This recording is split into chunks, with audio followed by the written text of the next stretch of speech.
Lonnie Clark. We stand together and accept that we now live in a world transformed by Fukushima. Monday, Wednesday, and Friday from 8 a.m. to 9 a.m.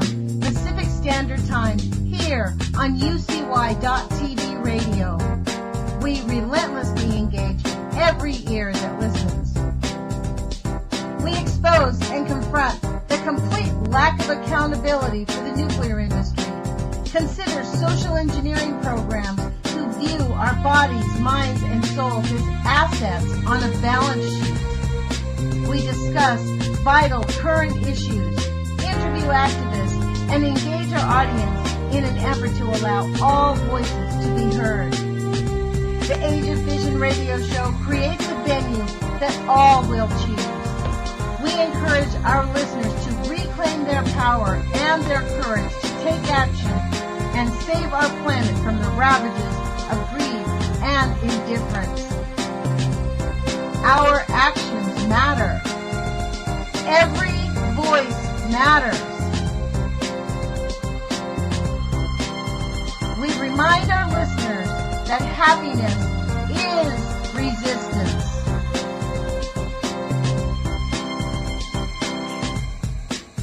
Love is greater than fear.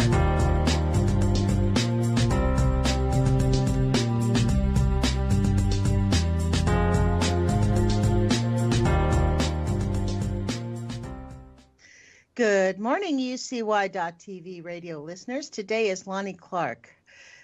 Oh man, is my brain scrambled? Today is April 17th, 2017. You're with Lonnie Clark, the Age of Fission radio show. It's April 17th, and I'm a tax preparer, so that'll tell you why my brain's scrambled. So anyways, thank you for joining us. I am super excited to have with us a new guest that I finally got her on. I've finally been able to connect with her.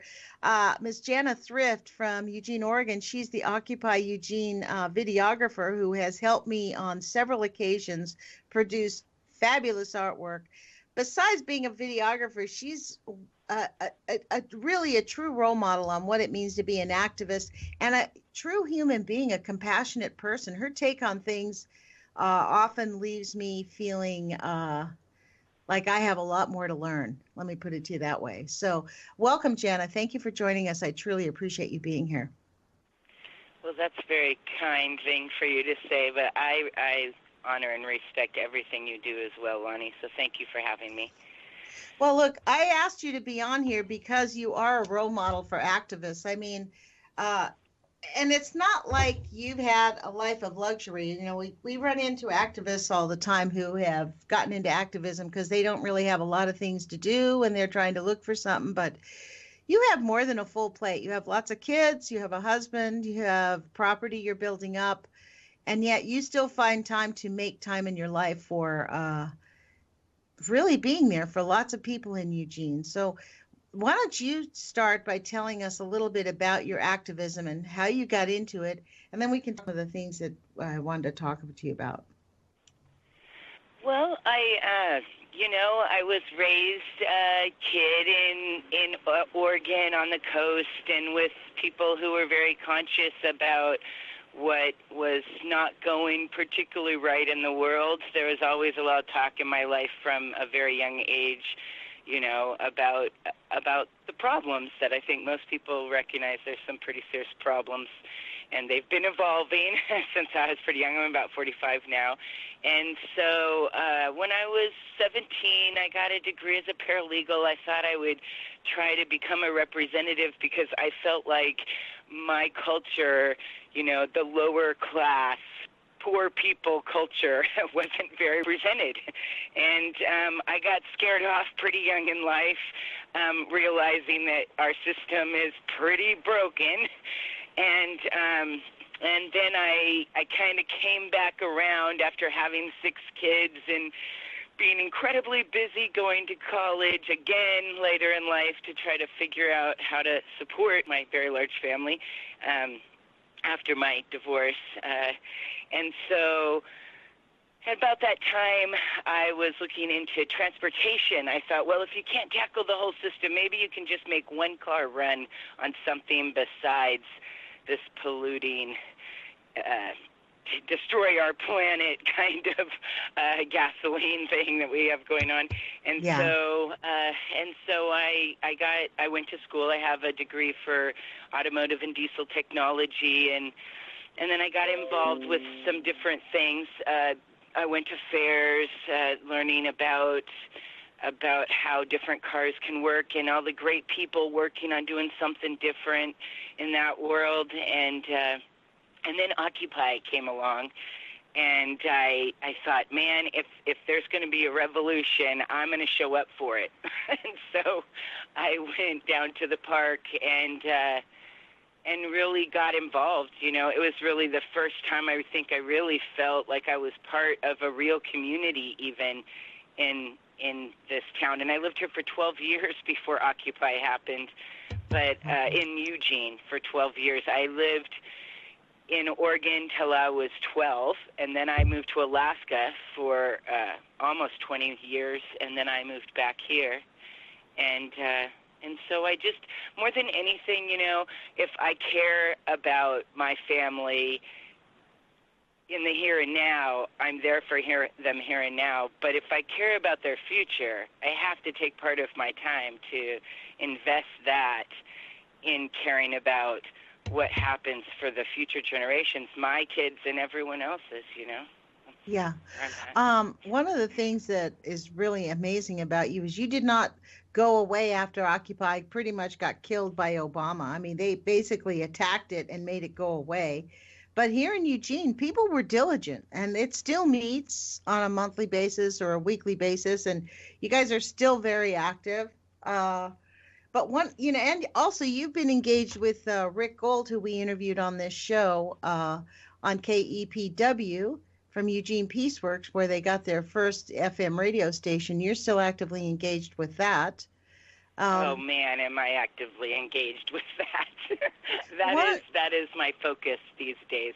You know, the truth is that you know, it's funny how you can make people disappear, similar to what we do with homeless populations in our country. You know, you can tell them, we don't want to see you, so please go hide in the woods. You know, where it's more dangerous for you, particularly if you're a woman, but it doesn't mean they don't exist, and I think Occupy is the same way. And I think Eugene is more prevalently outspoken in our occupiers. You know, we have an occupier on our city council now. That's how much work we've done post-Occupy. Wow. And Who is that? Post-Occupy, I didn't know that. Emily Semple, her other name being Brave Beatrice. And Brave Beatrice was arrested at the federal building for the right to free speech.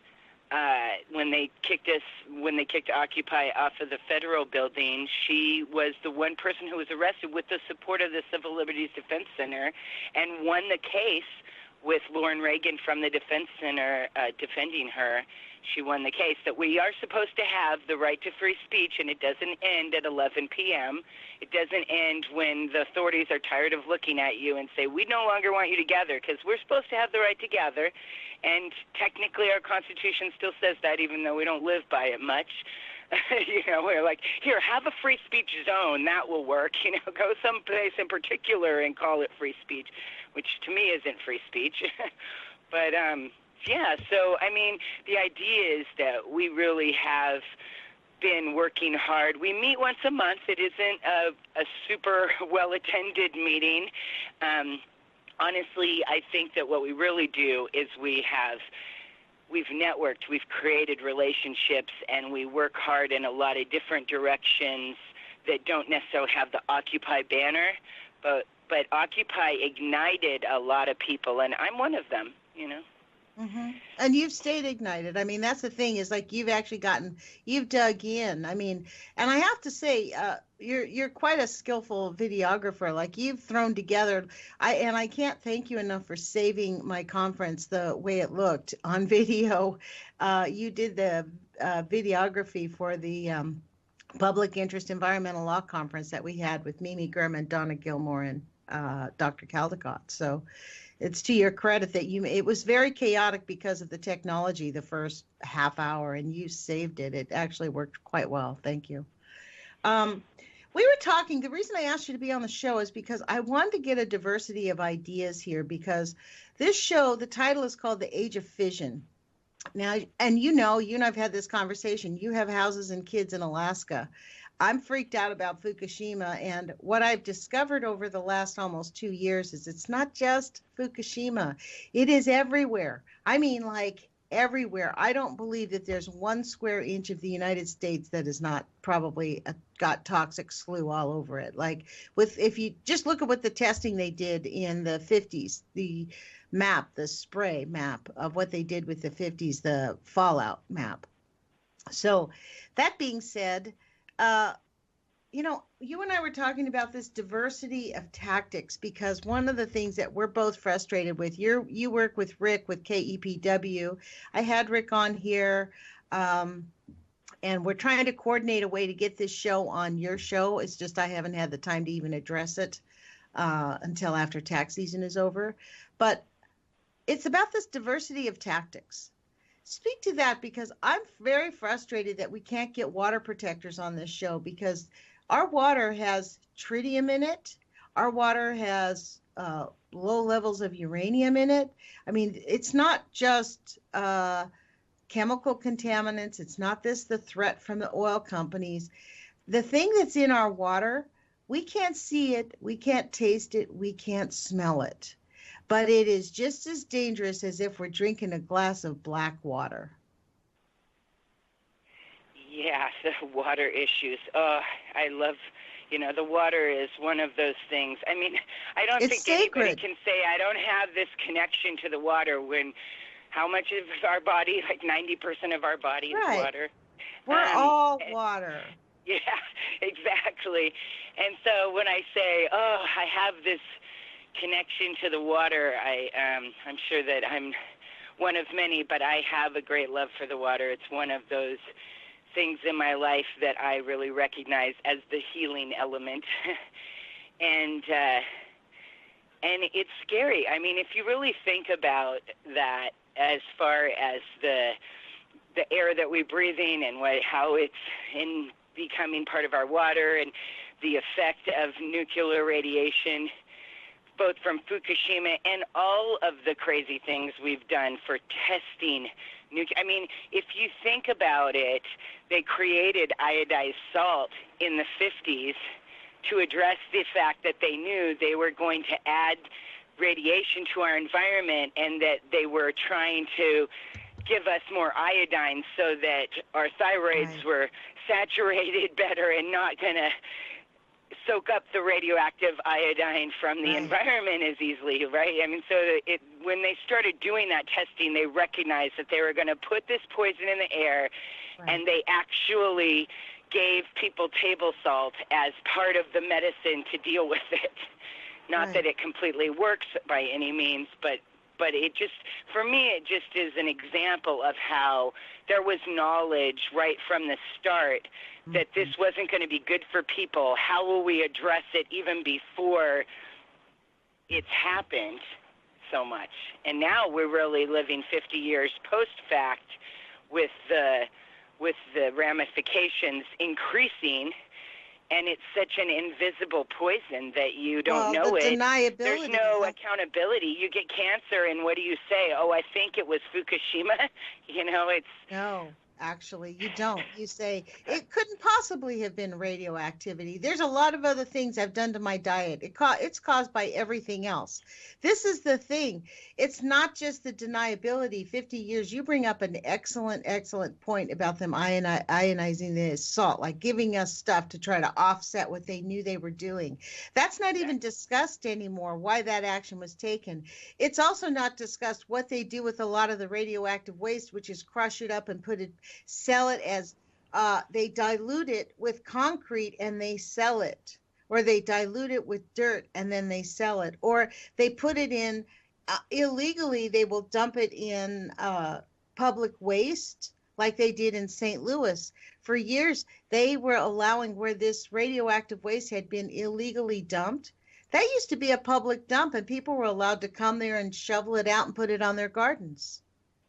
Well, look at how they've done in Hanford. I mean, They put it into barrels they knew were not going to hold it for a long period of time. It's leaking into the Columbia River, and they know it.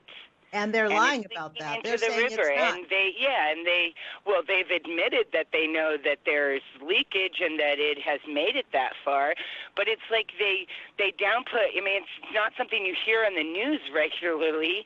You hear more about what's going on with your local famous person, you know, and who they married or divorced in the papers, more than you hear about the things that really need addressed, that, you know, problems like the fact that the nuclear, like our infrastructure, we recognize the infrastructure is falling apart when we look at a broken road, but how many people think on a daily basis that the infrastructure of the nuclear facilities around the world are falling apart and they're not being cared for and paid for to do whatever is possible, which is not much when you're dealing with something as horrible that you can't even get close to it to deal with it. I don't know. It's very overwhelming. I think it's overwhelming for people, and I think it's why people turn their back on things that are overwhelming, because it makes you emotionally distraught, and then you feel like you can't deal with other things. Okay, so this is where I challenge people about this. This is what we have been taught to feel. These are like your first words out of your mouth. The first thing you said, I know, it's scary. And frankly, I am very picky about words. I think our thoughts are things. They want us to feel afraid because that paralyzes us. I believe that what we need to do is change the conversation and refuse to say it's scary. It is our reality, and it is a challenge. It does not mean we cannot overcome it, and it doesn't mean we can't survive the diseases. And I'm not talking about going in and get prodded and poked by the American Medical Association and becoming an asset on their balance sheet. I'm talking about taking control of your own diet, believe in your well-being, create and change your diet. There are plenty of ways to heal yourself without all of their big pharma, hideous slave labor energy. That's what I, but I think it's very important for us to refrain from calling this scary, to saying, I don't know what we're going to do. I don't know how we're going to handle it. Oh my God, I just don't want, because this is my issue with, I have reached out to many water protectors and they say, yes, we want to come on. And then when they start talking about it, it's a very busy movement. I get it. They have a lot of activity going on, but I don't understand. This is my thing, why they don't marry the idea that the water is just as contaminated from nuclear. We have to marry them together because it's the same industry, the oil, the coal, and the nuclear. Most of them are owned by the same people, just like our mainstream media. Exactly. It's a situation where there are people that are seriously invested in these dirty energy kinds of industries, and because they're so seriously invested in that, they don't want to, it's like holding on to the past. It's like an abusive relationship. People stay in abusive relationships because they're scared of how hard it will be to move to the future. But the future's there. We have so many amazing options. It's clear that technology has created an amazing amount of options that we have to go towards. There's lots of things people can do. And I guess why I was mentioning, and I agree with you fully, and thank you for pointing out the idea that saying scary and overwhelming might make it feel scary and overwhelming, because giving those words to that, gives it power. More power in some way, or disempowers you. And I think that the truth is that we definitely have daily choices. Like, we can choose on a daily basis to do something small for our own benefit. We can choose on a daily basis to do something small for the planet's benefit. And every one of those little things by every one of the people on the planet add up to something very big. And we can make very big changes that way. And I guess I was talking about people feeling overwhelmed because I want to recognize that more than anything. Just recognize that it can feel overwhelming, but that amazingly enough, if there's anything that Occupy showed me watching this country evolve since just 5-6 years ago, is just the idea that all the little people doing little things, they change the conversation, they change the political environment, they make it so that it's these people that are invested in these big industries, if people stand up and slowly join together one at a time in saying this is not what we want. It's like marketing, if these companies realize that people aren't buying the product that isn't good for them, they'll quit making that and they'll make something better. It's the way it works, and anybody who runs a company understands that philosophy, right? And I think that's kind of how we can make these big changes even when they seem so out of reach. And even when you feel like you're making these baby steps, I mean, in Occupy, we've been like, oh, is anything even being accomplished? And the day that Emily Simple took office, I thought, that is such big evidence that we are making an impact. People voted for her because they believe that she stood up for the people and the rights of the people and caring about people. That's why they voted her in. And it was a big win for us. And more than anything, it was just an understanding that even though when we were out there canvassing and it felt like, are we really making a difference here at all? And the next thing you know, she won by 116 votes, I think it was.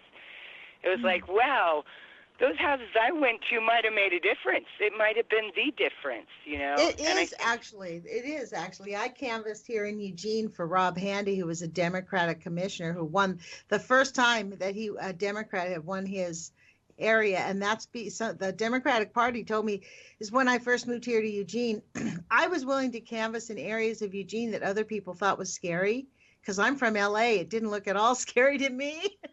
I'm like, yeah, no problem. I mean, there was a couple of houses that were obviously bad and you just skip them. You know what I mean? Like you don't walk into, there was one or two complexes that looked like they were full of crackheads, but whatever, you just walk away from those. But I don't know. It does actually really matter, Jana. And this is the thing. All of our efforts matter. Like having somebody on the city council. I actually read that in San Diego, there were 6 Bernie-crats who made it to the city council and to a local elected official. So people are digging in. They are digging into our democracy. But let me tell you what the challenges that we have here. Maybe you can speak to this, because the reason I'm going to keep coming back to the nuclear issue is I know you're very involved with Occupy. I know you're a big water protector. Your spiritual and religious beliefs are surrounding water. It is very important to you. In fact, I was at your wedding at the beach. It was really awesome. But this is what we are up against. There was a story I was going to mention, the missing bolts in the nuclear. When you said all of our nuclear power plants are falling apart, we have Indian Point, which is in the heart of New York City. Our elected officials there are keeping it open because they say that New York can't do without the power. But in 2016, there was a story about the missing bolts. On Bloomberg News, this is how they frame it. Now, you tell me if people can quickly think of this. They say that they have found problems, inspectors found problems with the bolts. And what they're not saying is some of these bolts are missing, right?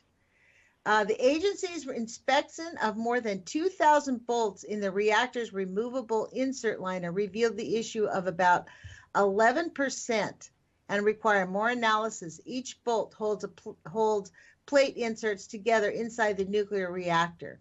What they found is that there's and this is the way they twisted it. This means they have to replace many or all of the other 89%. That could become more costly because the 11%, you know how much 11% is? Do people even can you just quickly do the math? That sounds like a small amount, right? Out of 2,000. You know how many bolts is missing? I know for sure I think they have like 9 or 10 missing bolts. They just can't, they fell in. It's in too highly radioactive area. They can't go in and replace them. 220 bolts are in danger or faulty at this nuclear power facility. Out of 2,000, which if you think about it, is not, that's a 11% lot. That's sounds small, right? But 220, when you're looking at a nuclear facility that surround, and then I think there's 9 or 10 bolts that are just, or 18, some smaller number, much smaller number, something like that, that is actually just missing. And these other degraded ones, the ones that they are not exactly paying attention to, I mean, they're trying to get to them. But, this is the frightening part about us. Instead of bolstering up the EPA and Trump going, you know what, your organization needs to be cleaned out from top to bottom. We're going to make you work for the American people. They're going to shut it down and just let no holds bar on pollution. What do you think the nuclear industry is going to do to us? I hate to imagine, just to be honest. I mean, it seems like we're facing a period of time where people are okay with the idea of going forward with just about anything bad on the planet in trade for the dollar. So, Jana, this is a question I have to ask you this, and I don't mean to give you a gotcha question, but this is really a very thoughtful question that I've had for a long time. About 1.5 years ago, I did a protest out at the state capitol with Rick Gold, actually, and a few of his crew, and with Fast and Ricklin. We were protesting a commemoration, I think, of the Marshall Islands, the day they got bombed. It happened to be the very same day that an organization of homeless people came to the state capitol to assert their rights. Now, I had been given a few minutes. They had set up a stage, and asked me to speak. And I actually asked some of the homeless people to come speak, because homeless people are at greater risk of being exposed to radioactive contamination because of the acid rain, the fallout that comes down with the rain. How do we get people to embrace the idea that the rain is actually highly radioactive post-Fukushima, especially because Fukushima is not an accident that's been put out. It's still spewing radioactive contamination at untold amounts into the air. Right. So, how do you get people to embrace that idea? Whew. Yeah, I mean, this is a big question, because you work in the homeless community, like you work to help benefit the homeless here. I know you do here in Eugene. You are at the Occupy movement. When I brought the issue of Fukushima to Occupy, everybody's eyes kind of rolled, and that's kind of the attitude. Oh yeah, these anti-nukers, they're trying to scare everybody. That's actually what people say to me, is that I'm trying to scare everyone. I'm not attempting to scare anyone. I want us to act as adults and face a poison that is being spewed out daily, and that we have to deal with. Like you said, like they started giving us ionizing radiation, ionized salt, to deal with what they knew they were doing with us. And exactly. They also radiate all of our food. Anything you buy in a grocery store gets slightly radiated. Yeah. To get rid of, isn't that partially to get rid of the things that they've done to the food by not growing it and processing it in a clean manner? So they let it go through some things in the factories that aren't necessarily good for it, and then they do that to kill the germs that they've created by not having a clean space where they're processing your food to begin with. Am I not mistaken about that? That's correct, right? Yes. Exactly. I thought that's how I remembered that story. It's interesting, because it's interesting when you say that about people saying that you are trying to scare them. I think it's interesting how there's always this external direction that people kind of try to go with things when it scares them, and I think it's like, they don't want to say, this scares me. They want to say, you are scaring me. You know what I mean? And I think it really is people processing that fear and trying to figure out where to lay it. And the thing about nuclear, I try to pronounce it correct, because it makes me seem like I don't know what I'm talking about. I had somebody tell me, that's not how that word's pronounced, right? So yes, nuclear is is scary, and it's invisible, and it's not something that people feel like they have the power to do something about. And so I think that it's a situation where you kind of have to find the solutions and present people with as many solutions as you can, and that is the best way to have people acknowledge the problem. See, I don't want them to just acknowledge it. I want people to lean into it. I want people to actively speak out against it, just like they're speaking out against the poisoning of the water. And the fact is, there are solutions, and part of the solutions are in your own personal life, but we do have solutions with the microbes. Charlotte has been on this show before and discussed, so has Chuck Heinman. I mean, Chuck Hyman's invested a boatload of money to try to stock up on this microbes. Like, he sells them. He lives in Kansas, and he sells some of the best microbes in the country. We should be putting that on all of our farms. We need people to be lobbying our government, at the state level. Maybe I'll pick that one up.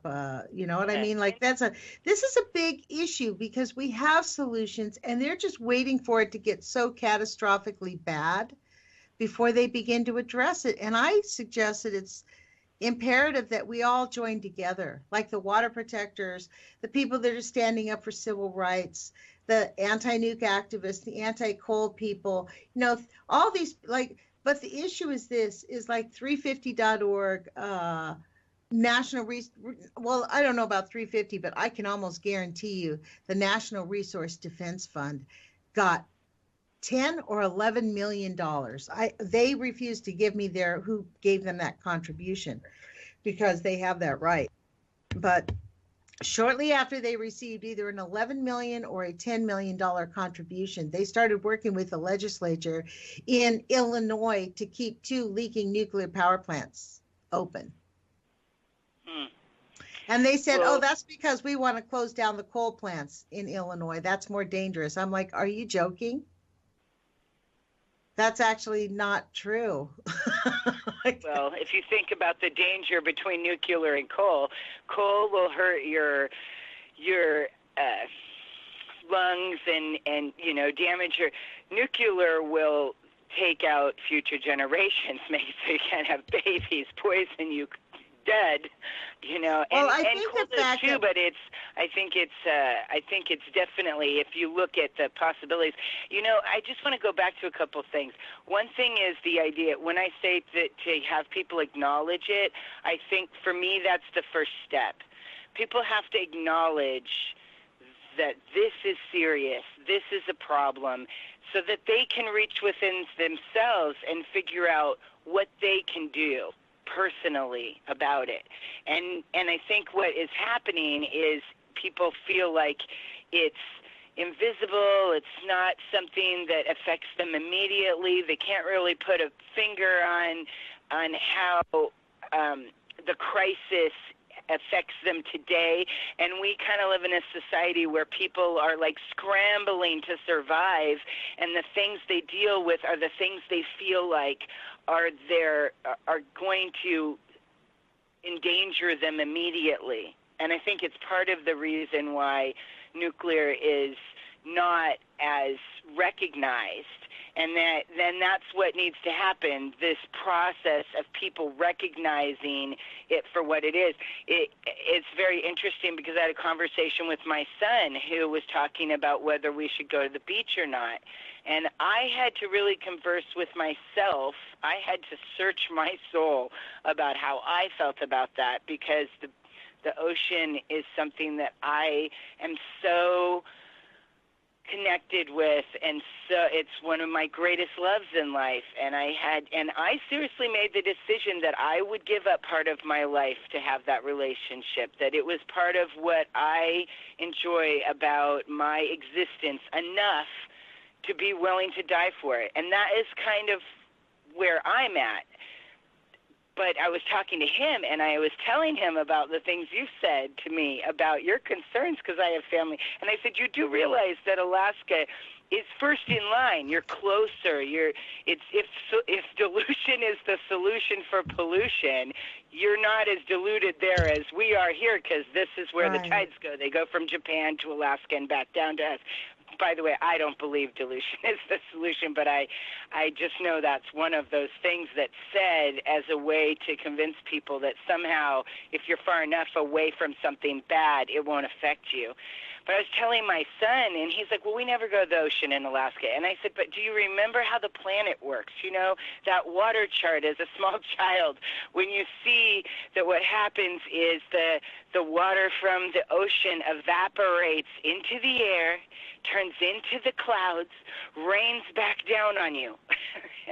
And like any place that you're at that is at risk or more at risk, even if you don't go to the ocean, it's creating your atmosphere. That's okay, what so the this ocean is the does. challenge. He's living in Alaska, right? Yes. So suggest to him that we've been 5 years in. We know, like in Ohio, there's a gentleman who goes by the name of Organic Slant. I think he even has his own website, organicslant.com, and he posts up mutations from his garden. He has beautiful flowers and a vegetable garden, and we're 5 years in, and we are getting many flower mutations now. Petals that should have 5 petals have 8 or 9, or a stem will grow out of itself. There's all different kinds of mutations. You'll get 2 stems out of the base of a plant. The plant leaves, some plants are white instead of green. They look opaque yellow, like they're you know how people get white dots in Fukushima? The animals are getting white dots. That's what happens. The animals get white spots. These plants are getting that. So suggest that he look around in nature. When he goes out looking, look in his own garden, because you can find them in the flowers. The birds disappear without our notice. The birds get mutated without our notice because they don't let us come up to them. You have to really search them out. But the plants are being mutated, and they are around. And I guarantee you that you don't have to keep talking to him about it. Just suggest that he start noticing, take a look closer at the flowers and at the plants to see if he sees any mutations, like the shape of the leaves will grow odd. Every plant is different, and even on the same plant, you'll have different mutations. This is how genetic DNA mutations work. And this is what I suggest to all of my listeners, wherever you're at in the country. You want to know how, because it's going to get to the plant life before it gets to us.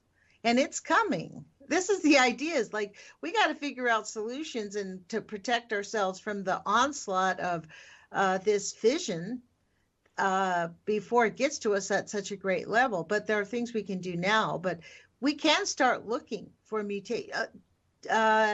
We know that Matt Holstruck, who has been on our show, he watches the radiation spikes. He captured some photos that posted on Facebook of mutated dandelions. Instead of being round circular, they were like long. And then there was another set that he had where there was 2 dandelions, 2 straight pistils, like growing out separately, where one should have been growing, where one split off. It grew an extra stem. It was weird looking. But it's not the kind of thing you notice unless you're out kind of looking around going, I wonder if there's anything out there. Yeah, and what's really interesting about that is the typical person in the woods that sees something unusual recognizes it as something unusual, but they don't recognize it as, is this the DNA structure of plant life changing because of radioactivity in our environment? Yeah. You know, it's normally they look at it and they're like, wow, isn't that cool? It's shaped different. You know, yeah. It's very interesting. You know, all these things, I just never ever talk about this without thinking about the first time I ever went to an informational hearing about Hanford, the nuclear reactor that we have very, very close to us that really affects us as Oregonians. I mean, it's barely over the border into Washington there, and it affects the Columbia River in a huge way, which, of course, affects all of Northern Oregon. So, and then it runs into our ocean, which, you know, everything we have is interconnected. So anyway, I went to that meeting, and they had all these amazing scientists and people talking. I went on a Veterans for Peace bus, and everybody was talking about all of these technical things that honestly at the time I had barely moved here. I've been raising my children, and that had been my main focus for quite a long time, and I had just gotten really involved with learning about what was going on in my environment. I mean, I moved down here and I got a letter in the mail that said the water in my neighborhood was contaminated, the groundwater was contaminated. And everybody's like, well, we drink city water, so it doesn't matter. And I'm like, but my kid's playing in that puddle over there, and I live in Oregon, and I know that the groundwater is at the surface.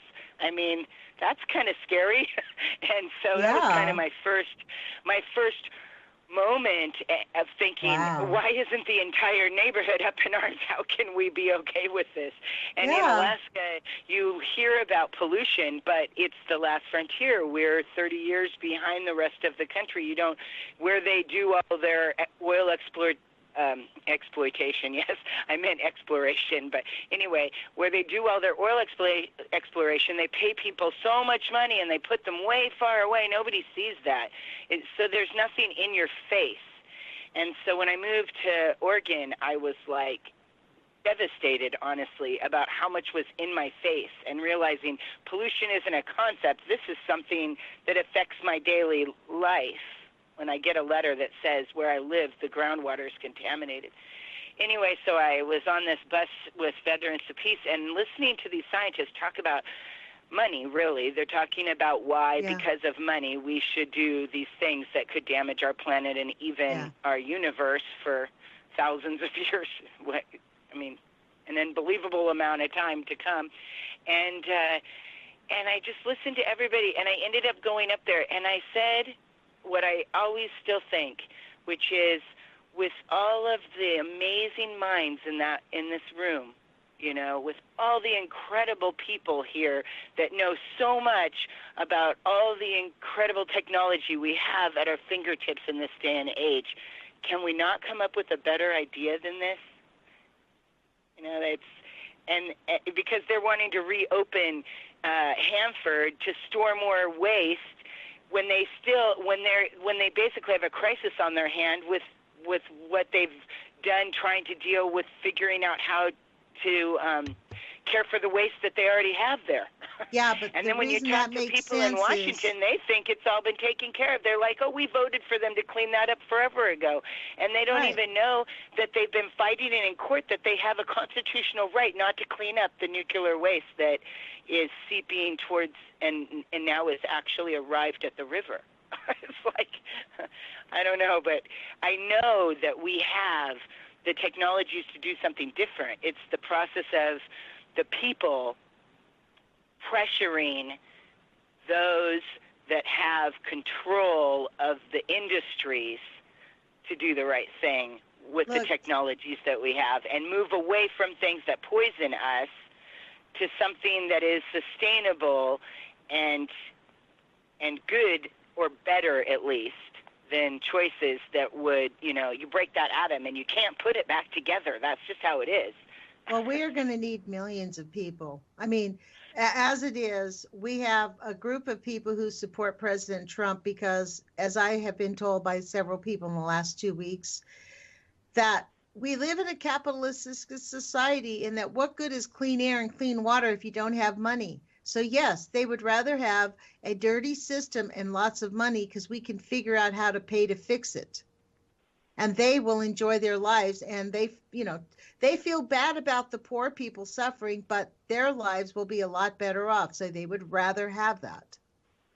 Well, if you've ever seen that movie, the kids' movie, The Lorax, when they don't have trees anymore and they're buying their air, at a certain point you have to recognize the blessing that we really have.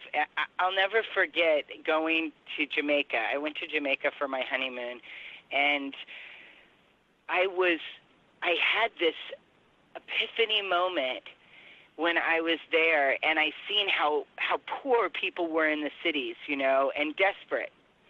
And then you go out into the country, and there's this beautiful water is flowing and food is falling off the trees.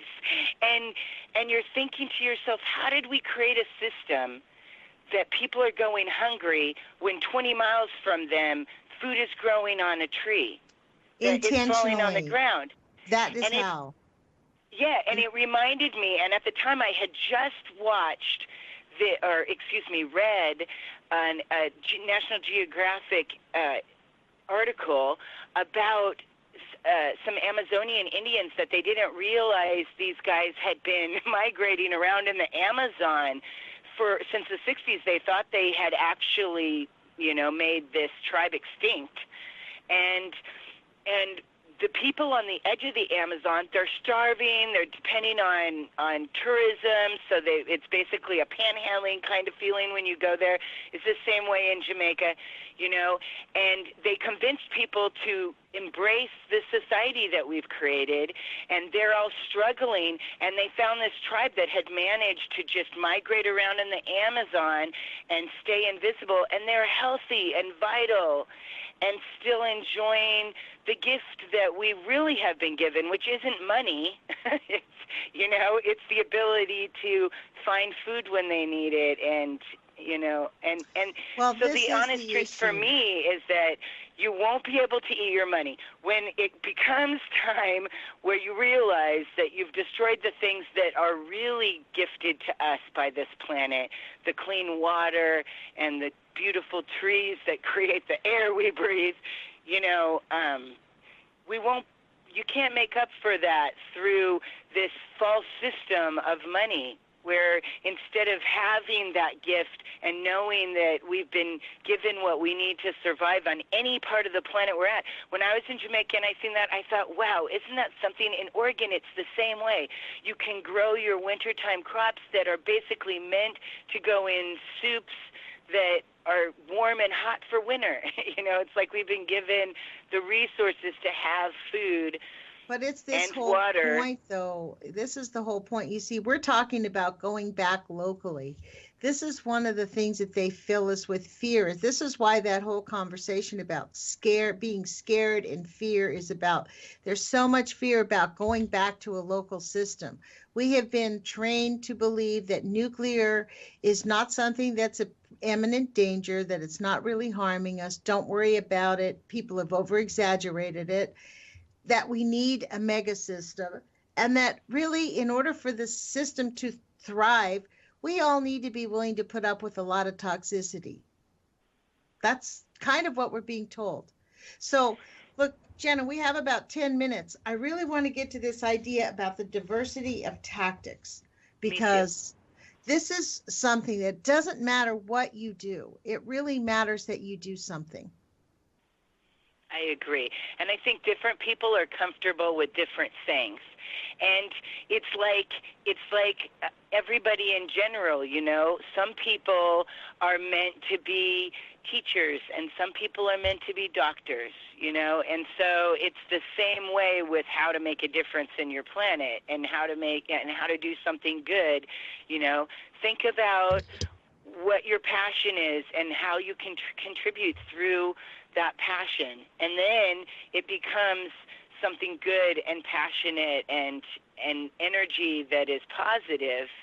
And I think that's how you really make a difference anyway. You make a difference through creating something positive, and that's the balance towards if you become the light, you will fill up the darkness, and next thing you know, it won't be like that, and that's what I think. And so diversity of tactics was something I learned in a very big way through Occupy, honestly, because I felt like it was the practice of peace for so many different people with so many different ideas about what is the most wrong in the world and what is the best way to handle these problems. And for everybody to sit at the table and converse, the drunken person that has been sorrowful and gone through whatever brought them to live on the streets, and the lawyer that that's defending civil liberties at the same table. And I think the process in Occupy was to learn to respect each other's tactics, because the anarchist has this tendency of being like, I'm not going to go sit at the table and write up a proposal for my legislator and try to get a bill passed. I don't believe the system is working, and then the person sitting at the table filling out, the petition, or creating the petition to try to engage people, is feeling like I don't necessarily agree with what an anarchist might think is the way to revolt.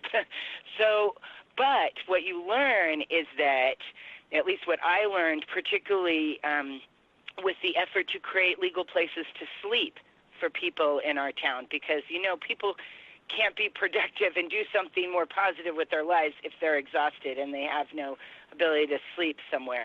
So we felt like that was something big. And I got really involved with the unhoused stuff just because I seen people suffering when I was at that park occupying. Well, this is an interesting little phrase. People have moved from calling people homeless to unhoused, which is an interesting. Why is that? Because a person that is homeless, first of all, home is where your heart is, and you don't want to. And it's got such a stigma, and and just because you don't have a physical shelter doesn't mean that you want to feel like you don't have a place you can call home. And so to not have a house, to be unhoused, feels a little bit more respectful, I think, to the fact that somebody might feel like where they sleep under that tree at night is their home. It may be sad that is what they have for a home, but that is what they consider their home. And many people are like that. And I think, and so back to diversity of tactics, what we learned was it was one thing for the group of a lot of the church, the faith organizations really came through with organizing to create an official proposal to the city for Opportunity Village, a transitional, small, tiny house village to help people get from the street to something better. And to do that, we just were butting heads with the system. Finally, we brought some folks in from places that do have legal places to sleep in their cities, and they said, well, we had to force the city's hand, and we put tents on on places that were public land, and we made ourselves known, and people had to see what was really going on, which worked for us, because when people were covered with snow like that, some folks felt compassion finally, instead of fear that unhoused person must be terrible and that's why they're there, and so I became really respectful of diversity of tactics, because there is a need for somebody to go out on the street to protest. There is a need for somebody to go to legislature, and there is a need for somebody, occasionally.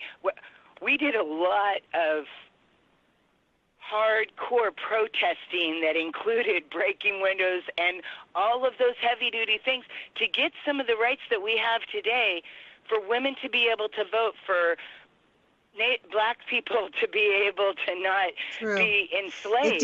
It did not come without people standing up and being willing to be arrested. I mean, women were murdered in jails. There were sacrifices made, and not but that's not for everybody. But we have to have the respect of knowing that I do my part over there. You do what you think is going to help the situation. This situation is a crisis. What we are facing on our planet right now, in my opinion, is a crisis. We may not recognize it as such. We may be able to ignore it and stay in our rat race survival mode, but we really do have a situation that needs all hands on deck. We need the people that are willing to be arrested, and we need, the 80-year-old woman that was arrested at the nuclear power plant for putting up a banner or something to that effect. I mean, those things, all of those different ways are what it's going to take, because it's going to take all of us, and we all got to just figure out what is our niche, what is the piece that we can contribute and feel good about. Yeah, and how can you keep doing it? We're not talking about, even a one-time action is good. I'm not saying that that's not a good thing. But what I encourage people to do is figure it out, because you can't wait for everyone. This is why, I have to say, even though I resent in our National Resource Defense Fund, because they've helped keep open ailing nuclear power plants, they are actually doing good in shutting down coal. And, my argument with them is that they need to see nuclear power facilities, and we need to stop the conversation of, oh, we can't do without that's what they said about Japan. Oh, Japan's going to lose all kinds of power. No, it's not. It didn't. But part of the reason it didn't was the coal. So that was their argument. We don't want to have to use coal. Well, we don't have to use coal. Germany went to solar within 5 years. I mean, it does not have to happen. On top of that, their coal plants are the most effective and least toxic on the planet because they invest money they force them to invest money here. And especially now with the Trump nation, they're just like, they're going to allow them to just decimate our country with toxicity. It's heartbreaking. You know, and if you go to other places in the world, you see how these same leaders of these industries have raped the planet, and exploited the people and violated the rules that we have put in place to make it so that we don't have to see our country be destroyed the way we've destroyed other countries. And it's almost like they've used up so much that now it's our turn to have to watch them do the same thing they've done elsewhere here. When it comes to some of the things we've done in South America, in the way that, you see the pictures of the way they've treated the planet in places where they've taken the coal or taken the oil, and all the different things that we've, the uranium. Really they opened up uranium mining in They opened up uranium mining in South America in 2012. 2015, we get the Zika virus, and they say that it's caused by mosquitoes. It's not caused by mosquitoes. The microencephaly is a direct signature of toxicity from uranium and nuclear pollution. So that, the World Health Organization is the slave of the IAEA and must do what they say. And that is exact. We need to free science. And in fact, do you know if there's going to be a science protest this week here in Eugene? Do you know anything about that? We have about 2 minutes left. I do believe that there is. I'm not directly involved with it. The honest truth is I've been so busy with my radio station project, I don't know the exact dates and times for it. But yes, they definitely are doing something. Yeah, because we do need to. I actually made a protest sign that says free science from corporations, because that's what we need. We need to free science and allow scientists to develop things without having an interest in the money. This capitalistic system, I had somebody on our show, Jill, who really did her whole thesis on the idea that capitalism thrives. It cannot happen without racism, and it is not an equitable system for the bulk of humanity, for real. It's based on greed. Capitalism is the idea that if you are greedy and work hard enough to support that idea, that you will have the most. And having the most. Well, like my client said to me, who cares how, as long as I can have a decent living, I'm sorry that other people are going to suffer, but that's what matters to me. So, look, we've been on the air with Jana Thrift from Occupy Eugene and KEPW.org, and they have a new FM radio station, which you can, in fact, find on the internet if you want to listen to their show.